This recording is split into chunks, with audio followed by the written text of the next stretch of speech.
Puji Tuhan, saya sampaikan selamat pagi dan salam sejahtera dalam Tuhan kita Yesus Kristus. Bersyukur kita boleh kembali bersama-sama bersekutu untuk beribadah, memuliakan Tuhan dan menikmati firman-Nya.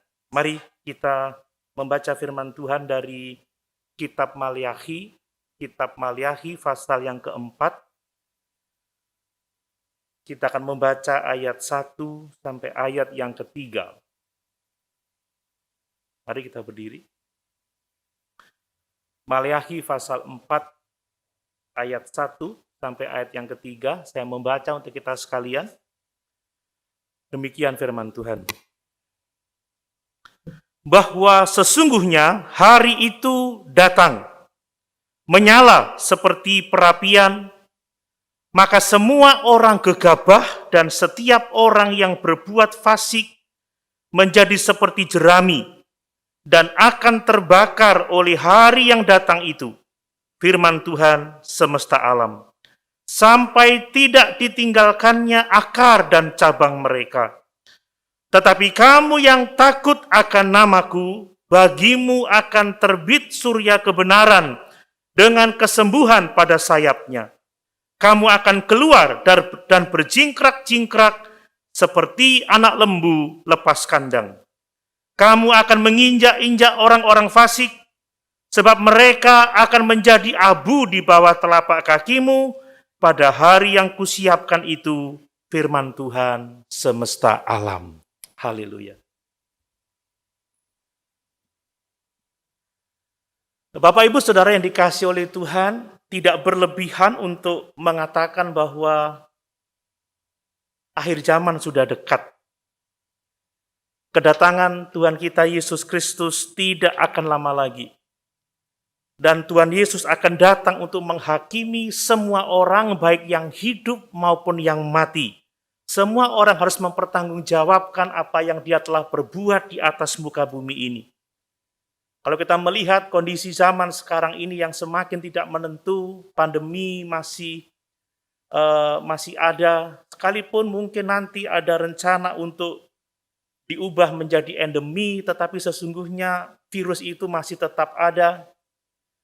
Dan kita harus tetap berjaga-jaga, hati-hati, sebab akan bisa terjadi lagi kejadian luar biasa kalau kita tidak menjaga diri dengan baik-baik.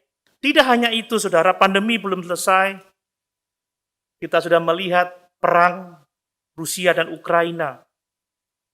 Ada kemungkinan besar akan memicu perang dunia ketiga, dan ini bisa menjadi awal dari kedatangan Tuhan kembali. Saya melihat bahwa tujuan dari semua kesukaran, semua penderitaan yang dialami manusia zaman sekarang ini adalah demi kebaikan orang-orang percaya. Tuhan mau supaya kita anak-anak Tuhan tidak terlena dengan segala kesenangan kehidupan di dunia ini. Tuhan mau kita selalu mengingat bahwa akan ada satu hari di mana Tuhan akan datang dan menjemput kita umat ketebusannya dan menghakimi semua orang. Dan seharusnya kita hidup untuk menantikan hari-hari itu. Amin. Saudara, kalau dunia aman terus, dunia senang terus, mungkin kita seperti Khairil Anwar, mau hidup 1000 tahun lagi. Tetapi di saat-saat dunia dalam penderitaan, dalam kesusahan, ada pujian lama yang luar biasa itu. Saya ingin bertemu dengan Yesus. Amin, saudara. Tidak ada yang lebih pasti daripada hidup bersama-sama dengan Yesus. Dan itulah yang Tuhan mau kita nanti-nantikan. Kata Rasul Paulus, bahwa mahkota kebenaran itu disediakan bagi semua orang yang mengasihi Dia dan yang menanti-nantikan kedatangan Tuhan. Ada banyak orang mengaku percaya, ada banyak orang mengaku mengasihi Tuhan, tetapi tidak menanti-nantikan Tuhan. Sungguh, saya percaya bahwa zaman ini sukar supaya kita tahu memandang kepada Yesus dan menanti-nantikan kedatangannya kembali. Nah, berbicara tentang hari penghakiman atau hari Tuhan, maka kita harus memiliki pemahaman yang benar seperti apa yang dikatakan oleh Alkitab. Tujuannya apa, saudara? Supaya kita dapat merespon hari itu dengan tepat. Dan kita bersyukur bahwa ayat-ayat yang kita baca tadi mengajar kepada kita bahwa hari penghakiman atau hari Tuhan itu akan membawa ketakutan yang sangat besar bagi semua orang yang tidak mau percaya. Bagi semua orang yang melawan Tuhan, bagi semua orang yang mencemooh jalan kebenaran, bagi orang-orang yang tidak mau sungguh-sungguh melayani Tuhan, akan menjadi ketakutan yang sangat besar bagi orang-orang yang meninggalkan Tuhan. Tetapi hari Tuhan, hari penghakiman, itu akan menjadi hari penghiburan besar bagi semua orang yang takut akan namanya. Amin. Hanya ada dua reaksi, dua respon ketika Tuhan datang kembali. Ketakutan bagi orang-orang yang menolak Tuhan. Tetapi sukacita besar, penghiburan besar bagi orang-orang yang sungguh-sungguh percaya. Bagi orang-orang yang sungguh-sungguh mengasihi Tuhan, yang sungguh-sungguh melayani Tuhan. Bagi orang-orang yang menghormati namanya. Saya berdoa, kita berdoa supaya pada saat hari itu datang, ternyata kita adalah orang-orang yang takut akan nama Tuhan. Amin. Supaya kita menjadi orang-orang yang berbahagia dan menikmati kehidupan yang mulia bersama-sama dengan Tuhan dan Juru Selamat kita. Nah, Bapak Ibu Saudara yang dikasihi oleh Tuhan, kalau kita membaca keseluruhan kitab Maleakhi ini, maka ayat-ayat yang kita baca itu adalah ayat-ayat yang berkaitan dengan kebimbangan orang, kebingungan orang yang mengatakan tentang kemakmuran orang-orang jahat, kesejahteraan orang-orang fasik, sementara orang-orang benar itu diizinkan menderita oleh Tuhan. Coba kita baca dalam Maleakhi 2 ayat 17. Maleakhi 2 ayat 17. Ini konteksnya, sehingga ayat-ayat ini muncul, saudara. Kejadian 2 ayat 17. Kamu menyusahi Tuhan dengan perkataanmu, tetapi kamu berkata, dengan cara bagaimana kami menyusahi Dia? Dengan cara kamu menyangka setiap orang yang berbuat jahat adalah baik di mata Tuhan. Kepada orang-orang yang demikian Ia berkenan, atau jika tidak, di manakah Allah menghukum? Saudara, orang-orang menyusahi Tuhan karena mereka berpikir bahwa orang jahat itu diberkati oleh Tuhan. Tuhan tidak berlaku adil. Ternyata orang-orang fasik, hidupnya sejahtera, hidupnya baik. Tetapi di saat yang sama, kenapa orang-orang percaya, kenapa pengikut Kristus menderita? Itu konteks yang dihadapi oleh umat Tuhan pada masa Maleakhi. Mereka berpikir, apa gunanya kita mengikut Tuhan? Apa gunanya kita setia beribadah? Apa gunanya kita melayani? Apa gunanya kita melakukan semua yang dikehendaki oleh Tuhan kalau orang jahat ternyata hidupnya lebih baik, hidupnya lebih sejahtera daripada orang-orang yang melayani Tuhan. Orang berpikir ternyata Tuhan tidak menghukum orang-orang jahat. Saudara, bukankah sering kali timbul dalam pemikiran kita, aku ini udah percaya, aku sudah setia ya, aku melayani kok aku kena COVID. Kok bisnisku ini kok susah gitu, gak maju-maju. Tapi orang yang kebaktian aja enggak, mencemooh pekerjaan Tuhan. Hidupnya selengean, kok ya sukses, kok ya berhasil. Kelihatan mereka gemuk, segar. Masa pandemi justru mereka meroket perekonomiannya, mungkin seperti itu. Apa gunanya aku bergereja? Apa gunanya aku melayani Tuhan? Apa gunanya aku mengasihi Tuhan dan melayani sesama? Ini konteks yang dihadapi oleh orang-orang beriman pada waktu itu. Dan coba lihat dalam pasal 3, saudara, ayat 13-15. Maleakhi 3, ayat 13-15. Perhatikan di sana. Bicaramu kurang ajar tentang aku, firman Tuhan. Tetapi kamu berkata, apakah kami bicarakan di antara kami tentang engkau? Kamu berkata adalah sia-sia beribadah kepada Allah. Apakah untungnya kita memelihara apa yang harus dilakukan terhadapnya dan berjalan dengan pakaian berkabung di hadapan Tuhan semesta alam? Oleh sebab itu kita ini menyebut berbahagia orang-orang yang gegabah. Bukan saja mujur orang-orang yang berbuat fasik itu, tetapi dengan mencobai Allah pun mereka luput juga. Kadang kita diserang dengan berbagai macam pikiran yang keliru. Kita melihat diri kita terpuruk sementara kita mengasihi Tuhan. Sementara kita melayani Tuhan, kita bekerja segiat-giatnya untuk Tuhan. Tetapi kita melihat ada penderitaan dan demi penderitaan kita alami. Tetapi orang yang bahkan mencobai Tuhan sekalipun lolos dari penghukuman. Saudara, kadang kita menjadi orang-orang yang menyusahi Tuhan karena ketidakpercayaan kita. Apa gunanya beribadah? Apa gunanya bergereja? Apa gunanya melayani? Apa gunanya aku harus setia memelihara tanggung jawabku untuk Tuhan, untuk pelayanan ini? Kalau orang yang tidak setia saja bisa menikmati hidup yang baik, mengapa aku harus bersusah-susah memelihara apa yang Tuhan tetapkan dalam hidup ini? Saudara, ada orang-orang yang melihat kehidupan dengan cara yang seperti ini. Mereka menyangka bahwa orang-orang gegabah, orang-orang yang berbuat fasik, mujur hidupnya. Sehingga mereka berpikir, tidak ada gunanya aku setia kepada Tuhan. Tampaknya tidak ada keadilan, tidak ada yang benar, dan Tuhan tidak menghukum orang-orang yang berbuat dosa. Nah saudara, untuk mengatasi cemoohan dari orang-orang yang skeptik ini ya, orang-orang yang salah berpikir ini, saudara, orang-orang yang tidak mengenal kebenaran, yang seringkali juga mengganggu iman orang-orang benar, saudara. Iya ya, ngapain ya setia ya? Iya ya, ngapain ya kita susah-susah? Itu orang yang gak ke gereja aja sehat. Nah, untuk mengatasi hal itu, maka Maleakhi menunjukkan bahwa Tuhan itu secara khusus memelihara orang-orang yang takut akan Dia. Amin. Amin. Bapak Ibu percaya dipelihara oleh Tuhan? Sekalipun mungkin kita menderita saat ini, sekalipun kita sementara isolasi karena COVID, atau sakit karena penyakit yang lain, atau mungkin karena bisnis kita lagi loyo, karena dompet kita mulai kosong, Bapak Ibu percaya dikasih oleh Tuhan? Amin. Tidak menuduh Tuhan tidak adil, itu yang tidak ke gereja kok sukses.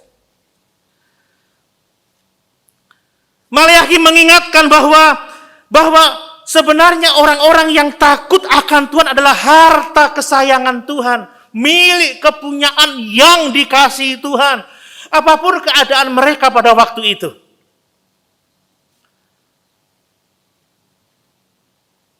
Coba kita lihat pasal 3 ayat 16 saudara, sampai ayat yang ke-18.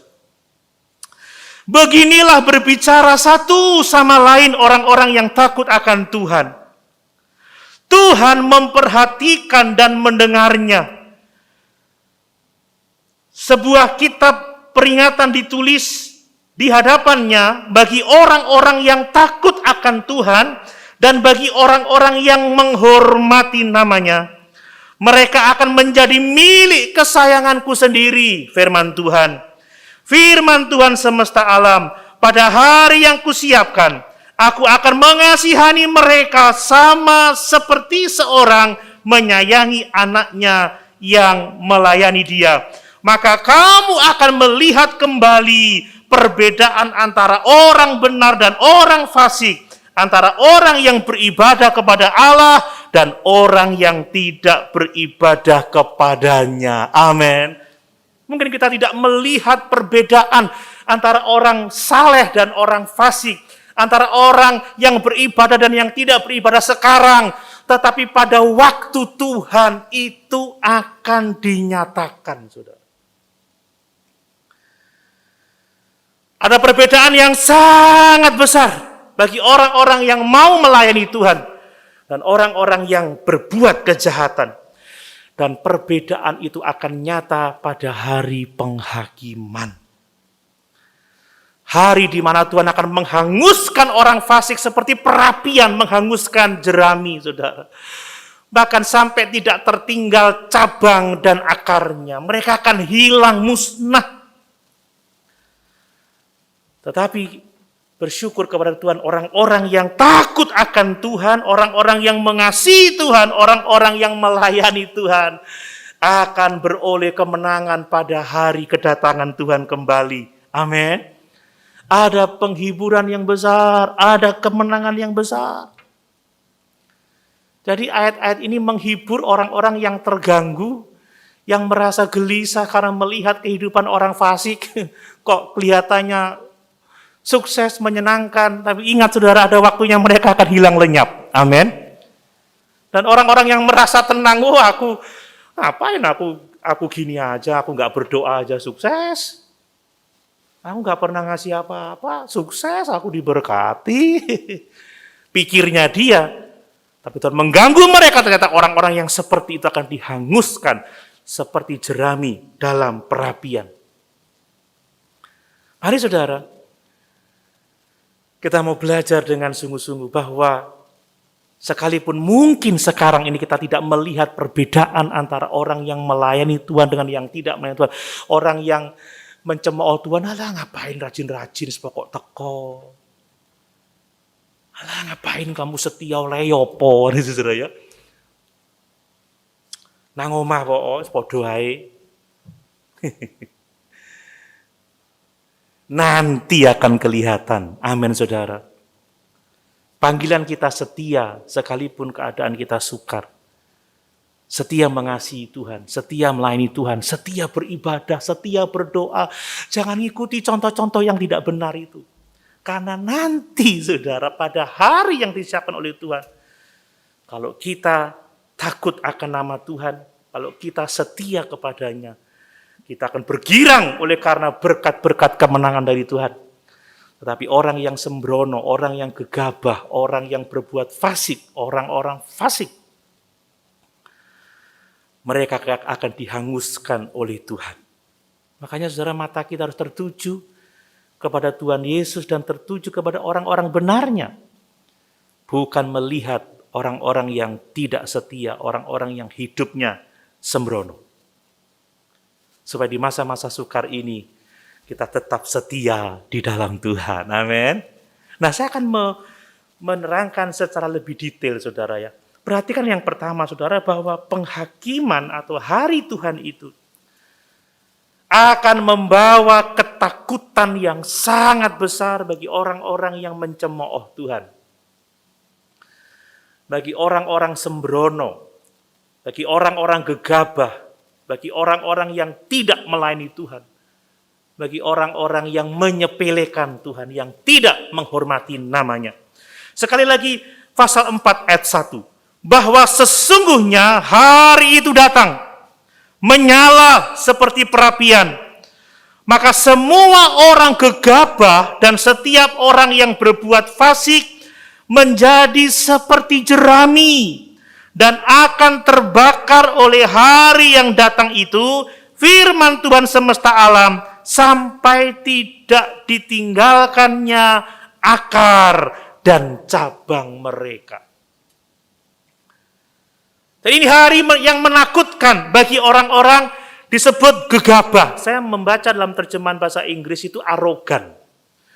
Orang-orang gegabah ini orang-orang yang arogan, orang-orang yang congkak, orang-orang yang sombong, orang-orang yang merasa dirinya paling benar, yang merasa paling baik. Ini orang-orang yang tidak mau mendengarkan pihak lain. Kemudian dikatakan adalah orang-orang yang berbuat fasik. Orang-orang berbuat fasik ini saya baca dalam terjemahan bahasa Inggrisnya evildoer. Seorang pembuat kejahatan, pelaku kejahatan, saudara. Dan orang-orang yang seperti itu seharusnya takut pada hari penghakiman. Nah saudara, ada beberapa pemikiran yang luar biasa dari ayat ini. Yang pertama, perhatikan bahwa hari penghakiman itu pasti akan datang. Sekalipun mungkin sepertinya datangnya berlambat-lambat, sepertinya ada penundaan, tetapi hari Tuhan pasti akan datang. Jelas dikatakan bahwa sesungguhnya hari itu datang. Dan dalam ayat yang ketiga dikatakan Tuhan mempersiapkan hari itu. pada hari yang kusiapkan itu. Firman Tuhan semesta alam. Lihat, ditegaskan dua kali dalam ayat yang pertama dan ayat yang ketiga bahwa hari Tuhan akan datang. Ini menunjukkan bahwa Allah itu serius, saudara. Dan kita harus menantikan hari itu. Coba Kisah Rasul pasal 17 ayat 31. Kisah Rasul pasal 17 ayat 31. Demikian firman Tuhan. Karena ia telah menetapkan suatu hari pada waktu mana ia dengan adil akan menghakimi dunia oleh seorang yang telah ditentukannya. Sesudah ia memberikan kepada semua orang suatu bukti tentang hal itu dengan membangkitkan dia dari antara orang mati. Jadi Paulus pun juga memahami hal ini bahwa hari Tuhan pasti akan datang. Dan kalau kita membaca, saudara, 4 kali Maleakhi menyebutkan tentang hari Tuhan. Kita sudah melihat beberapa di antaranya. Coba kita cek supaya Bapak Ibu diyakinkan dengan firman Tuhan ini. Ya, coba kita lihat pasal 3 ayat 17. Mereka akan menjadi seperti milik kesayanganku sendiri, firman Tuhan semesta alam, pada hari yang kusiapkan itu. Ya, hari yang kusiapkan itu. Nah, kemudian pada pasal 4 ayat yang pertama, sesungguhnya hari itu datang. Ya, ayat yang ketiga, pada hari yang kusiapkan itu, firman Tuhan semesta alam. Ayat yang kelima, sesungguhnya aku akan mengutus Nabi Elia kepadamu menjelang datangnya hari Tuhan yang besar dan dahsyat itu. Artinya apa, saudara? Bahwa sesungguhnya nabi-nabi itu memahami hari Tuhan itu sungguh sangat dekat. Dan kalau saya membaca di Alkitab Perjanjian Lama, nabi-nabi itu mempunyai masa yang dia pahami sebagai hari Tuhan. Saya tidak akan menguraikan lebih detail, saudara, karena Obadja juga bicara tentang hari Tuhan. Yoel, Yesaya, Sefanya, Yeskiel itu bicara tentang hari Tuhan. Dan abad mereka berbeda-beda, mulai abad yang ke berapa itu? Yang abad yang ke-9 sebelum Masehi, kemudian abad yang ke-7, abad yang ke-6, mereka itu selalu mengatakan hari Tuhan sudah dekat. Kalau saya melihat, saudara, bahwa Paulus juga mengatakan hari Tuhan sudah dekat. Rupanya hari Tuhan itu adalah dimulai dengan event-event di mana Tuhan melakukan penghakiman dan itu akan ditutup dengan kedatangan Tuhan kembali. Seperti contoh penghancuran Yerusalem oleh Raja Babel, itu hari Tuhan juga, hari penghakiman. Kemudian penghancuran Yerusalem oleh Jenderal Titus pada tahun 70, dan nanti akan ditutup dengan kedatangan Tuhan kembali untuk menghakimi semua orang. Tapi saudara ya, yang menjadi sedih atau ironis ya, orang-orang yang seharusnya takut justru mencemooh hari itu, justru tenang-tenang aja, kita aman. Tapi orang-orang yang seharusnya tidak takut malah khawatir, malah cemas. Orang-orang yang sungguh-sungguh percaya, memang Tuhan telah mengaruniakan kepada kita hati nurani yang bersih. Amin, Bapak Ibu. Kita menyadari betapa mulianya Tuhan, betapa kudusnya Tuhan, betapa adilnya Tuhan. Kita ini tahu, ya why orang yang jatuh di tangan Tuhan saat penghakiman, celaka, itu hari yang dahsyat. Tetapi ingat, saudara, kalau kita sungguh-sungguh percaya Yesus, kita tidak perlu takut pada hari itu. Kita menghormati Tuhan. Kita takut akan namanya, tetapi kita tidak takut akan hari Tuhan, sebab Yesus telah menyelamatkan kita. Lalu apa yang perlu kita tahu? Setan itu menggunakan ketakutan kita untuk membuat kita khawatir, membuat kita cemas, saudara. Sehingga kita tidak mengucap syukur, tidak bersuka cita. Saudara bisa tidurnya nyenyak ini dengan kemungkinan ada bom nyasar ke Jember misalkan, karena ada rudal-rudal balistik, rudal supersonik macam-macam itu. Aduh, kalau perang dunia ini, Saya banyak mendengar berita tentang itu, saya membaca tentang itu, satu bom aja udah meluluh lantakkan berapa radius, berapa puluh kilometer, berapa ratus kilometer, ngeri. Bapak Ibu bisa tidur nyenyak. Kalau seandainya terjadi perang sungguhan akan ada kelaparan, akan ada kesusahan. Saudara, Tuhan menghukum orang-orang fasik, tetapi ingat saudara, orang-orang percaya dipelihara oleh kasih-Nya yang besar. Selalu ada pertolongan Tuhan. Yang harus takut itu orang-orang gegabah. Yang harus takut itu adalah orang-orang yang berbuat fasik, evil door. Yang harus takut adalah orang-orang fasik, ayat yang ketiga mengatakan seperti itu. Tetapi orang ceroboh, orang gegabah, pencemooh, yang mencemooh kedatangan Tuhan itu harus takut. Coba lihat 2 Petrus 3 ayat 3 sampai 4. 2 Petrus 3 ayat 3 sampai 4. Ini peringatan Petrus akan ada pencemooh-pencemooh. 2 Petrus 3 ayat 3 sampai 4. Yang terutama harus kamu ketahui ialah bahwa pada hari-hari zaman akhir akan tampil pengejek-pengejek, orang-orang yang suka mencemooh ya, dengan ejekan-ejekannya, yaitu orang-orang yang hidup menuruti hawa nafsunya. Kata mereka, di manakah janji tentang kedatangannya itu? Sebab sejak bapak-bapak leluhur kita meninggal, segala sesuatu tetap seperti semula pada waktu dunia diciptakan. Mereka mengejek, katanya hari Tuhan sudah dekat, kapan? Kita aman. Dan mereka tidak hanya mengejek hari kedatangan Tuhan, katanya Tuhan baik, katanya doa orang benar dijawab, katanya ada kuasa dalam namanya, kok kita? Nah, itu sudah.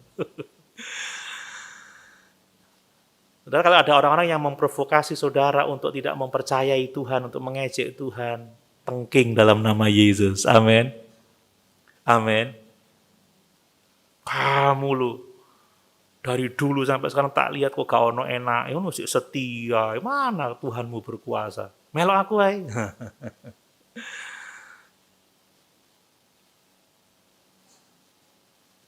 Hati-hati, banyak pengejek-pengejek saudara.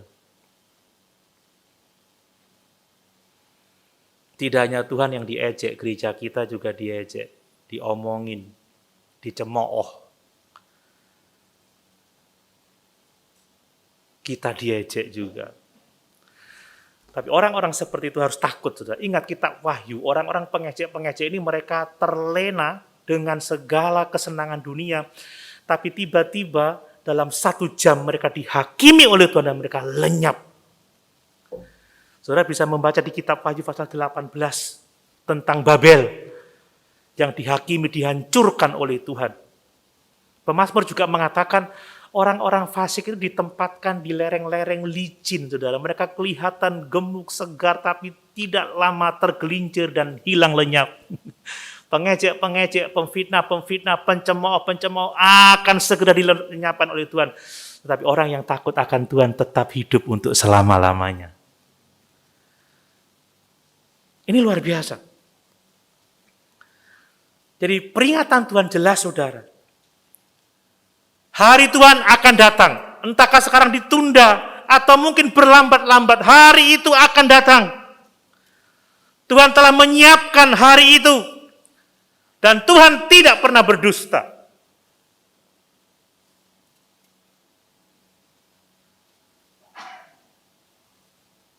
Dan seharusnya orang-orang gegabah, orang-orang yang berbuat jahat, para pencemooh, orang-orang fasik, takut terhadap hari itu.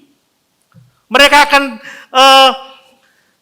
akan mengalami penghukuman yang sangat mengerikan. Saudara, orang-orang gegabah itu orang-orang arogan ya, orang-orang yang merasa mampu, yang merasa bisa. Evil door, juga orang-orang yang pikirannya itu selalu bertentangan dengan kehendak Tuhan, melawan pikiran Tuhan. Jadi akar dari orang-orang yang jahat ini adalah kepercayaan kepada diri sendiri, menganggap diri mampu tanpa Tuhan. Gak apa-apa, gak usah doa, gak usah rajin-rajin lah. Buktinya loh, orang-orang yang merasa bisa tanpa Tuhan, Orang-orang yang enggak merendahkan diri, berlutut, bersujud. Keperluanku, keperluanku, Yesus saja. Orang-orang yang seperti itu, saudara, yang menganggap dirinya cukup baik untuk tidak dihakimi oleh Tuhan. Tetapi Tuhan melihat hati mereka dan Tuhan mentertawakan mereka. Dan yang perlu kita ketahui, saudara, kenapa hari Tuhan menakutkan? Sebab penghukuman Tuhan itu sifatnya kekal. Kalau Tuhan berbicara mengenai kehidupan kekal, maka penghukuman kekal itu benar-benar ada, saudara. Matius 25 ayat 46. Matius 25 ayat 46.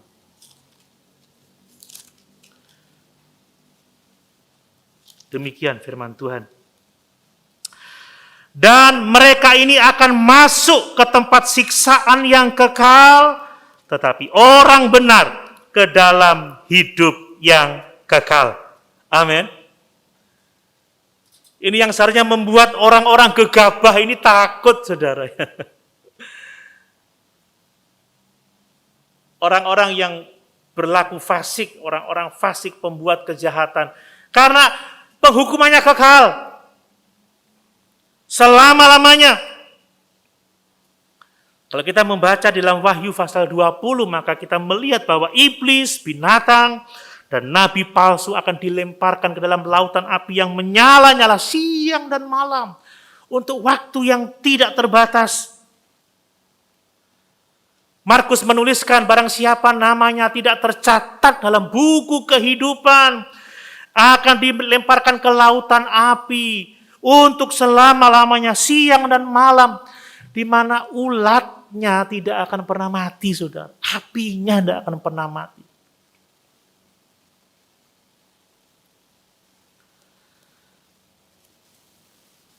Jadi hari Tuhan itu akan datang. Dan orang-orang gegabah, orang-orang yang berlaku fasik, orang-orang fasik akan takut menghadapi itu. Itu sebabnya ini akan menolong kita untuk tetap setia kepada Tuhan sekalipun keadaan kita diizinkan mengalami berbagai-bagai macam penderitaan. Amin. Amin. Kita ini harta kesayangan Tuhan. Kalau sekarang kita masih melihat samar-samar perbedaan antara orang benar dan orang fasik, orang yang melayani dan yang tidak, sabar, saudara, ada waktunya ketika hari Tuhan tiba, semua akan jelas. Orang fasik akan dilenyapkan, akan dihukum dalam penghukuman yang kekal, tetapi orang benar akan hidup selama-lamanya bersama dengan Tuhan. Nah, saya masuk ke bagian yang kedua, bahwa hari Tuhan itu akan membawa penghiburan besar bagi orang-orang yang takut akan namanya. Jelas di dalam ayat yang kedua dan ayat yang ketiga dari Maleakhi pasal yang keempat tadi, saya suka untuk membacakan ini lagi, saudara. Tetapi kamu yang takut akan namaku, bagimu akan terbit surya kebenaran, dengan kesembuhan pada sayapnya. Kamu akan keluar dan berjingkrak-jingkrak seperti anak lembu lepas kandang. Kamu akan menginjak-injak orang-orang fasik, sebab mereka akan menjadi abu di bawah telapak kakimu pada hari yang kusiapkan. Itu firman Tuhan semesta alam.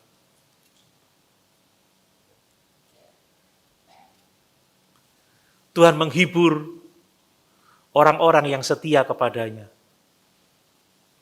Tuhan menguatkan orang-orang yang setia beribadah sekalipun keadaannya sukar. Dan Tuhan memberikan pengharapan yang sangat besar. Saudara, perhatikan bahwa kalau kita takut akan Tuhan hari ini, kita nggak perlu takut akan hari penghakiman Tuhan. Amin. Amin. Kalau kita setia pada Tuhan hari ini, kalau kita setia melayani Tuhan hari ini, setia memelihara kewajiban kita, tanggung jawab kita, sekalipun hidup ini berat, Sekalipun ada kekurangan, ada bahaya,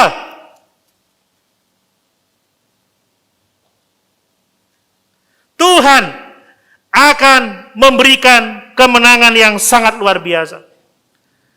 Kalau kita takut akan Tuhan hari ini, kalau kita setia hari ini memelihara kebenaran firman Tuhan, kita tidak perlu takut akan hari Tuhan yang akan datang itu. Tetapi kalau kita gegabah, kalau kita berlaku fasik, kalau kita enggak menghormati Tuhan, kita harus gentar akan hari itu. Saudara, kita harus benar-benar yakin bahwa kita ini sudah diselamatkan oleh karena iman. Amin.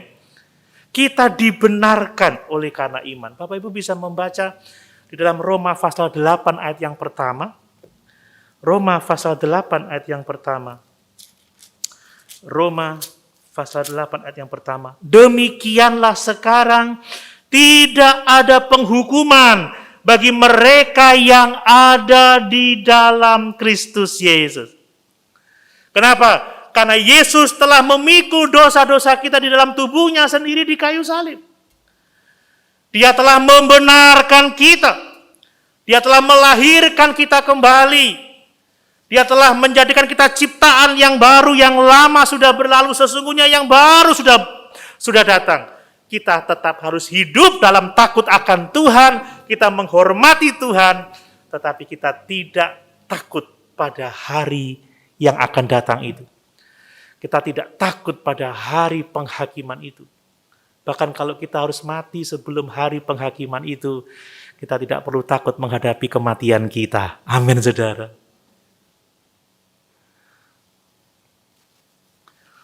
Saudara, kita perlu waspada ya, perlu hati-hati. Tapi kalau alasannya karena takut mati, takut pada hari penghakiman, wah itu enggak benar, saudara. Kita waspada karena kita mau menjaga orang-orang yang kita kasihi, menjaga diri kita, dan kita mau tetap dapat melayani Tuhan dengan lebih baik. Amin. Amin. Motivasinya enggak harus takut hari penghakiman itu atau takut mati. Saudara, mati hari ini langsung masuk surga lah, apa susahnya? Amin. Tuhan datang sekarang, penghiburan bagi kita.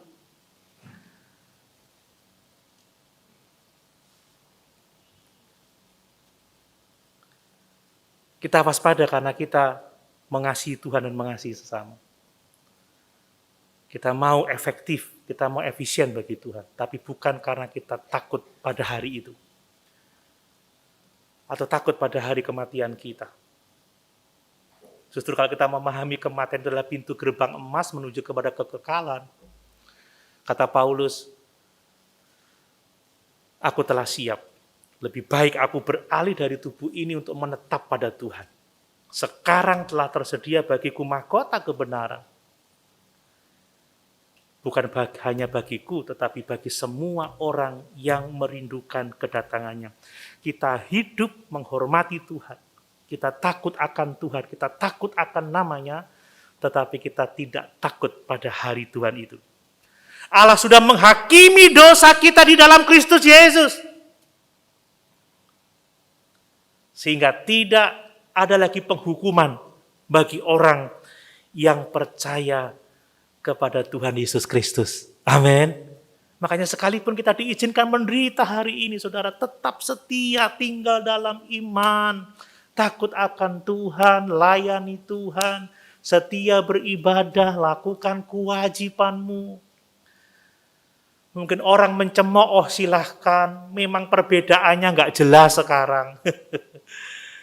Tapi nanti pada hari Tuhan kita akan berjingkrak-jingkrak seperti anak lembu yang keluar kandang, dan kita menginjak-injak orang-orang fasik sebab mereka menjadi abu dan tidak ada lagi tertinggal carang dan akar mereka. Yang berikutnya, perhatikan bahwa Allah itu menerbitkan surya kebenaran dengan kesembuhan pada sayapnya bagi orang-orang yang takut akan Dia. Saudara, siapa surya kebenaran dengan kesembuhan pada sayapnya? Saudara, ini adalah janji untuk orang-orang Yahudi yang takut akan Tuhan. Ini adalah janji untuk orang-orang beriman. Maka kalau kita membaca nyanyian pujian Sakaria, saya melihat bahwa surya kebenaran itu adalah berbicara tentang Yesus Kristus yang mendatangkan kesembuhan bagi setiap orang yang percaya kepadanya. Amin. Yesus adalah jawaban dari setiap kebutuhan kita, orang-orang percaya. Surya kebenaran adalah Yesus. Coba saudara kita cek Lukas 1 ayat 77 sampai 79. Kita perlu memahami ini. Lukas pasal 1 ayat 77 sampai 79. Untuk memberikan kepada umatnya pengertian akan keselamatan yang berdasarkan pengampunan dosa-dosa mereka oleh rahmat dan belas kasihan dari Allah kita, dengan mana ia akan melawati kita. Perhatikan, surya pagi dari tempat yang tinggi untuk menyinari mereka yang diam dalam kegelapan dan dalam naungan maut, untuk mengarahkan kaki kita kepada jalan damai sejahtera. Inilah kita melihat hubungan antara perkataan Maleakhi dengan nyanyian pujian Sakaria. Bahwa surya kebenaran yang diterbitkan Allah bagi umatnya adalah Yesus Kristus Tuhan kita. Saudara, surya kebenaran itu membawa cahaya bagi setiap orang yang tinggal dalam kegelapan. Ini berbicara mengenai keselamatan kita. Semenjak kita percaya Yesus, kita dibawa kepada kemuliaan yang semakin besar.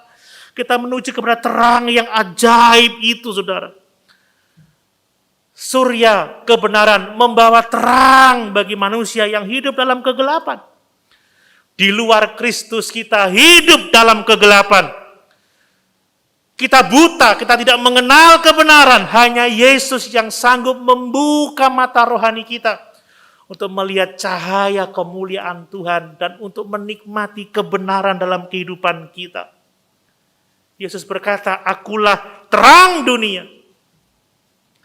Barang siapa mengikut aku, ia tidak lagi tinggal dalam kegelapan, tetapi dia memiliki terang dalam hidupnya." Saudara, kita bersyukur memiliki Yesus yang telah menerangi kita, yang sebelumnya kita semua tinggal dalam kegelapan dosa. Amin. Dia jawaban. Gak perlu teknik-teknik macam-macam untuk mengalami terang. Datang pada Yesus. Yesus jawaban. Saudara, surya kebenaran juga membawa kesembuhan di mana ada sakit, penyakit, dan kehancuran yang disebabkan oleh dosa. Dosa selalu menimbulkan penyakit rohani. Hawa nafsu membuat orang nalarnya nggak sehat, saudara ya. Melakukan begitu banyak kejahatan, melakukan begitu banyak dosa. Makanya di dalam Roma pasal 1 dikatakan, karena dosa Allah menyerahkan manusia kepada hawa nafsu mereka yang jahat dan melakukan berbagai-bagai macam kecemaran. Saya heran, saudara. Tidak hanya di kalangan jemaat, di kalangan pendeta, terdapat kecemaran yang luar biasa. Nalarnya tidak sehat, menentang kelaziman. Tetapi surya kebenaran mendatangkan kesembuhan bagi kita.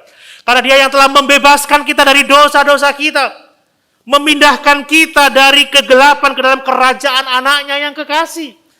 Dia menaruh kita di dalam terang untuk mengalami kesembuhan. Amin. Saudara, awal-awal COVID yang lalu, tiap hari kita berjemur kan, jam 10, jam 11, kalau badan sedikit menggigil atau enggak enak. Saudara, kita ambil sepeda gayung, kita jalan selama 15 menit, kena matahari, segar kembali. Saudara. Ya. Kegelapan membuat kita sakit. Dosa membuat kita sakit. Dosa mendatangkan kehancuran, tetapi surya kebenaran memberikan kesembuhan kepada setiap orang yang takut akan Tuhan. Amin. Surya kebenaran memberikan pengharapan bagi kita. memberikan penghiburan bagi kita saat kita ada di dalam keputusasaan, dan itu adalah Yesus. Saudara, saya tidak akan membacakan untuk kita, Bapak Ibu bisa catat saja di dalam Efesus pasal 2 ayat yang ke-12, bahwa orang yang tidak percaya Yesus hidup tanpa pengharapan, hidup tanpa Allah di dunia ini. Tetapi dengan surya kebenaran, dengan Yesus, kita dihibur, kita punya pengharapan, saudara. Kita punya masa depan yang jelas. Tidak ada yang memberikan kepastian untuk kehidupan yang baik selain kehidupan yang kekal di dalam kerajaan surga bersama dengan surya kebenaran itu. Amin. Surya pagi yang terbit dari tempat yang tinggi itu, Yesus Kristus Tuhan kita. Makanya jangan ikut-ikutan orang yang gegabah, orang yang suka berolok-olok, orang yang suka mencemooh, yang mengatakan sesuatu yang tidak benar tentang Tuhan.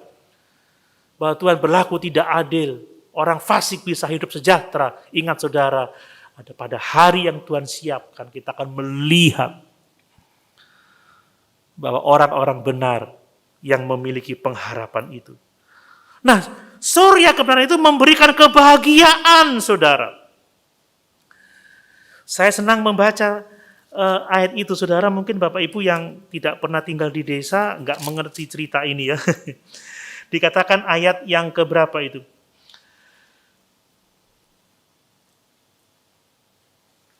Ayat yang kedua, kamu akan keluar dan berjingkrak-jingkrak seperti anak lembu lepas kandang. Saudara, anak lembu kalau di kandang itu kan, ya kita tahu kalau orang di kandang seperti apa. Ketika dilepaskan mereka akan berjingkrak-jingkrak, ada kegirangan yang luar biasa.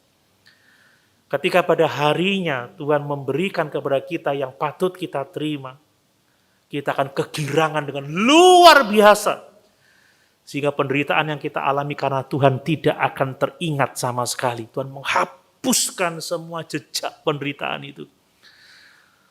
Karena kesenangan dari Tuhan. Dan yang terakhir saya mau menyampaikan bahwa surya kebenaran itu, saudara, telah mendatangkan kebenaran dan melenyapkan kefasikan. Kata firman Tuhan, kamu akan menginjak-injak orang fasik, sebab mereka akan menjadi abu di bawah telapak kakimu pada hari yang kusiapkan itu. Firman Tuhan semesta alam. Ini bukan soal balas dendam, bukan, saudara. Wah, hati-hati kamu yang gak percaya Tuhan, nanti aku injak-injak kamu. Ini bukan soal balas dendam. Tapi ini bicara soal keadilan Tuhan. Amin, saudara. Dan orang percaya akan melihat keadilan Tuhan dinyatakan. Bahwa orang benar akan menginjak-injak orang fasik. Bahwa orang benar akan dimerdekakan, akan mengalami penghiburan. Orang benar akan mengalami sukacita yang tidak terkatakan. Mari pagi hari ini, mungkin ada yang mengganggu pikiran saudara. Kenapa ya masa-masa ini sukar? Sebelum pandemi, masa pandemi, ada perang hari ini. Aku setia, aku melayani Tuhan, aku tidak berubah, aku memelihara kewajibanku. Tapi kenapa? Kenapa aku melihat ada kesukaran? Tapi kenapa mereka-mereka yang santai, yang tidak sungguh-sungguh, kenapa mereka hidupnya sejahtera? Di mana Tuhan? Di mana keadilannya? Saudara, jangan kita menyusahkan Tuhan dengan pikiran yang seperti ini. Amin, saudara. Jangan kita bertindak kurang ajar dengan mengatakan Tuhan tidak adil.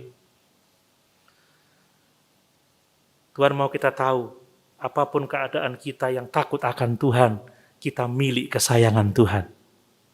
Dan pada hari yang disiapkan Tuhan akan tampak perbedaan.